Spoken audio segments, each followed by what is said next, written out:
News 18 ಡಿಜಿಟಲ್ಗೆ ಸ್ವಾಗತ. ನಾನು ಶಿವರಾಮ ಸುಂಡಿ. ಹುಬ್ಬಳ್ಳಿಯಲ್ಲಿ ಇದೇ ಮೊದಲ ಬಾರಿಗೆ ರಣಜಿ ಫೈನಲ್ ಪಂದ್ಯ ನಡೀತಾ ಇದೆ. ಪಂದ್ಯ 3ನೇ ದಿನ ಮುಕ್ತಾಯಗೊಂಡಿದೆ.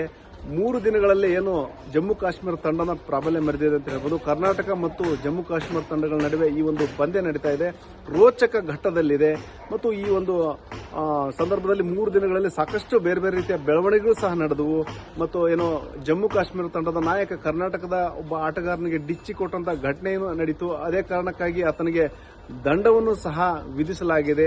ಏನೆಲ್ಲ ಬೆಳವಣಿಗೆಗಳಾಗಿದೆ ಮತ್ತು ಯಾವ ಘಟ್ಟದಲ್ಲಿದೆ ಪಂದ್ಯ ಅಂತ ನಾನು ಮುಂದೆ ಹೇಳ್ತಾ ಹೋಗ್ತೀನಿ. ಅದಕ್ಕೂ ಮುಂಚೆ ನ್ಯೂಸ್ 18 ಯೂಟ್ಯೂಬ್ ಚಾನಲ್ ಸಬ್ಸ್ಕ್ರೈಬ್ ಮಾಡಿಲ್ಲ ಅಂದ್ರೆ ಕೂಡಲೇ ಸಬ್ಸ್ಕ್ರೈಬ್ ಮಾಡಿ. ಜೊತೆಗೆ ಫೇಸ್ಬುಕ್ ಇರ್ಬೋದು, ಇನ್ಸ್ಟಾಗ್ರಾಮ್ ಪೇಜ್ನ ಫಾಲೋ ಮಾಡ್ರಿ ಅಂತೇಳಿ ನಾನು ರಿಕ್ವೆಸ್ಟ್ ಮಾಡ್ತಾ ಇದ್ದೀನಿ. ಈಗೇನು ಕರ್ನಾಟಕ ವರ್ಸಸ್ ಜಮ್ಮು ಕಾಶ್ಮೀರದ ನಡುವೆ ಈ ಒಂದು ಫೈನಲ್ ಪಂದ್ಯ ನಡೀತಾ ಇದೆ.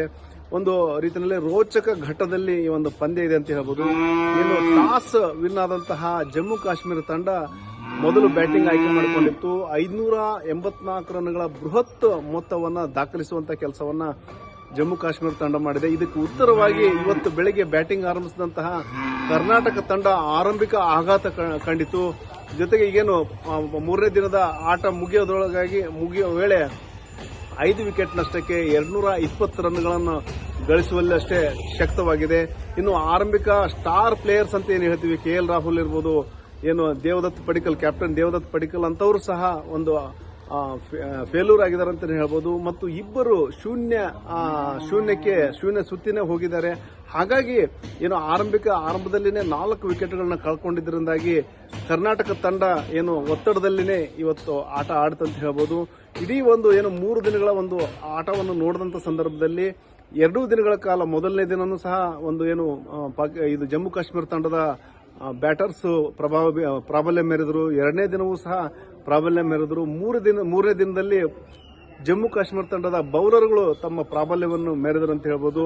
ಹೀಗಾಗಿ ಎಲ್ಲ ಒಂದ್ ಕಡೆ ಏನು ಕರ್ನಾಟಕದಲ್ಲಿನೇ ಈ ಒಂದು ಅದು ಹುಬ್ಬಳ್ಳಿನಲ್ಲಿ ಇದು ರಣಜಿ ಫೈನಲ್ ನಡೀತಾ ಇರೋದ್ರಿಂದಾಗಿ ಕರ್ನಾಟಕ ಒಂದು ರೀತಿಯಲ್ಲಿ ಫೇವರೇಟ್ ತಂಡ ಆಗಿತ್ತು.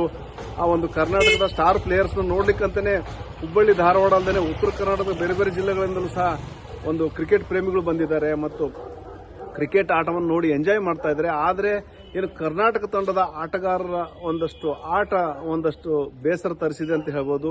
ಏನು KL ರಾಹುಲ್ ಅಂತ ಆಟಗಾರ ಸ್ಟಾರ್ ಆಟಗಾರ ಇದ್ದಾನೆ, ಇಂಟರ್ನ್ಯಾಷನಲ್ ಪ್ಲೇಯರ್. ಆತನೂ ಸಹ ಕೇವಲ 13 ರನ್ ಗಳಿಸಿ ಇವತ್ತು ಔಟ್ ಆಗಿದ್ದಾನೆ. ಜೊತೆಗೆ ಇಬ್ಬರು ಆಟಗಾರರು ಶೂನ್ಯ ಸುತ್ತಿ ಔಟ್ ಆಗಿದ್ದಾರೆ. ಮತ್ತು ಕ್ಯಾಪ್ಟನ್ ಮಯಾಂಕ್ ಕ್ಯಾಪ್ಟನ್ ಏನಿದ್ದಾರೆ ದೇವದತ್ ಪಡಿಕ್ಕಲ್, ಅವರೂ ಸಹ ಏನಂದ್ರೆ ಕಡಿಮೆ ರನ್, ಕೇವಲ ಕೆಲವೇ ರನ್ಗಳನ್ನು ಗಳಿಸುವ ಮೂಲಕ ಔಟ್ ಆಗಿದ್ದಾರೆ. ಇಡೀ ಕರ್ನಾಟಕ ತಂಡಕ್ಕೆ ಆಸರೆ ಆದವರಂದ್ರೆ ಮಯಾಂಕ್ ಅಗರ್ವಾಲ್. ಏನು ಒತ್ತಡದ ನಡುವೆನೂ ಸಹ 120 ರನ್ಗಳನ್ನ ಗಳಿಸುವ ಮೂಲಕ ಕರ್ನಾಟಕ ತಂಡಕ್ಕೆ ಆಸರೆ ಆಗಿದ್ದಾರೆ. ಈಗ ಏನು ಕೃತಿಕಾ ಮತ್ತು ಮಯಾಂಕ್ ಅಗರ್ವಾಲ್ ಇಬ್ಬರು ಸಹ ಆಟ ಮುಂದುವರಿಸಿದ್ದಾರೆ. ಈ ಇಬ್ಬರ ವಿಕೆಟ್ಗಳನ್ನು ಪಡೆಯುವ ಲೆಕ್ಕಾಚಾರದಲ್ಲಿ ನಾಳೆ ಬೆಳಿಗ್ಗೆ ಜಮ್ಮು ಕಾಶ್ಮೀರ ತಂಡ ತಮ್ಮದೇ ಆದ ಒಂದು ರಣತಂತ್ರ ರೂಪಿಸಕ್ಕೆ ರೆಡಿಯಾಗಿದೆ. ಈ ಒಂದು 2 ವಿಕೆಟ್ ತೆಗೆದುಕೊಂಡಲ್ಲಿ ಮುಂದೆ ಬರುವಂತಹ ಪ್ಲೇಯರ್ಸ್ ಇದ್ದಾರೆ ಅಷ್ಟಾಗಿ ಆಡಲ್ಲ ಅನ್ನೋ ಒಂದು ಲೆಕ್ಕಾಚಾರ. ಹಾಗಾಗಿ ಫಾಲೋವನ್ನು ಒಂದು ಹೇರುವ ಮೂಲಕ ಒತ್ತಡದ ಜೊತೆಗೆ ಪ್ರಶಸ್ತಿ ಗೆಲ್ಲುವ ಒಂದು ಚಿತ್ತದಲ್ಲಿ ಜಮ್ಮು ಕಾಶ್ಮೀರ ತಂಡ ಇದೆ. ಈ ಎಲ್ಲ ಬೆಳವಣಿಗೆಗಳ ನಡುವೆನೆ ಒಂದು ಬೆಳವಣಿಗೆನೂ ಸಹ ಆಗಿದೆ.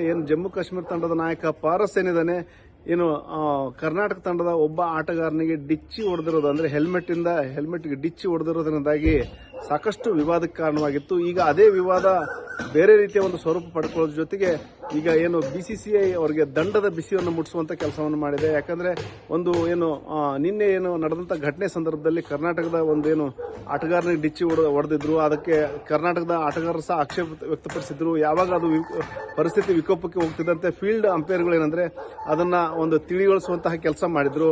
ಇದೆಲ್ಲ ಬೆಳವಣಿಗೆಗಳ ನಂತರ ಇವತ್ತೇನಂದ್ರೆ ಜಮ್ಮು ಕಾಶ್ಮೀರದ ಆಟಗಾರ ಪಾರಸ್ ಏನಿದ್ದಾನೆ ಆತನ ವಿರುದ್ಧ ಕ್ರಮಕ್ಕೆ ಮುಂದಾಗಿದೆ. ಶೇಕಡಾ 2ನೇ ದಿನದ ವೇತನ ಇರ್ತದೆ, ಸಂಭಾವನೆ ಇರ್ತದೆ, ಅದರಲ್ಲಿ ಶೇಕಡಾ 50% ಕಡಿತ ಮಾಡುವಂತಹ ನಿರ್ಧಾರಕ್ಕೆ BCCI ಬಂದಿದೆ. ಹೀಗಾಗಿ ಈ ಒಂದು ವಿವಾದ ಬಿಟ್ರೆ ಸ್ಮೂತ್ ಆಗಿ ಪಂದ್ಯ ನಡೀತಾ ಇದೆ.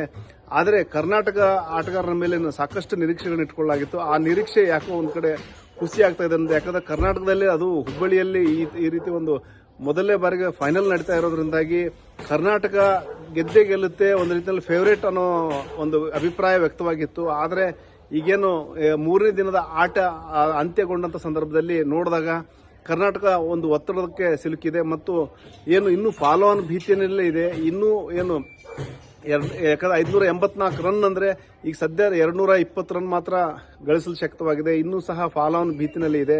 ಹಾಗೂ ಒಂದು ವೇಳೆ ಏನಾದರೂ ಫಾಲೋ ಆನ್ ಬಿತ್ತು ಅಂತಂದ್ರೆ ಮತ್ತೆ ನೆಕ್ಸ್ಟ್ ಬ್ಯಾಟಿಂಗ್ ಆಡಿದ್ರು ಸಹ ಒಂದು ವೇಳೆ ಪ್ರಶಸ್ತಿ ಅಂತ ಬಂದಾಗ ಯಾರು ಮೊದಲ ಇನ್ನಿಂಗ್ಸ್ ನಲ್ಲಿ ಹೆಚ್ಚು ರನ್ ಗಳಿಸಿರ್ತಾರೋ ಅವರಿಗೆ, ಒಂದು ವೇಳೆ ಡ್ರಾ ಆದ್ರೂ ಸಹ ಯಾರು ಮೊದಲ ಇನ್ನಿಂಗ್ಸ್ ನಲ್ಲಿ ಹೆಚ್ಚು ರನ್ ಗಳಿಸಿರ್ತಾರೋ ಅವರಿಗೆ ಪ್ರಶಸ್ತಿ ಕೊಡುವಂತಹ ಪರಿಸ್ಥಿತಿ ನಿರ್ಮಾಣವಾಗುತ್ತೆ. ಹಾಗಾಗಿ ಎಲ್ಲೋ ಒಂದು ಕಡೆ ಕರ್ನಾಟಕ ಸ್ವಲ್ಪ ಒಂದು ಪ್ರಶಸ್ತಿ ಕೈಜಾರಿಸಿಕೊಳ್ಳುವಂತಹ ಹಂತದಲ್ಲಿದೆ ಅಂತ ಹೇಳ್ಬೋದು.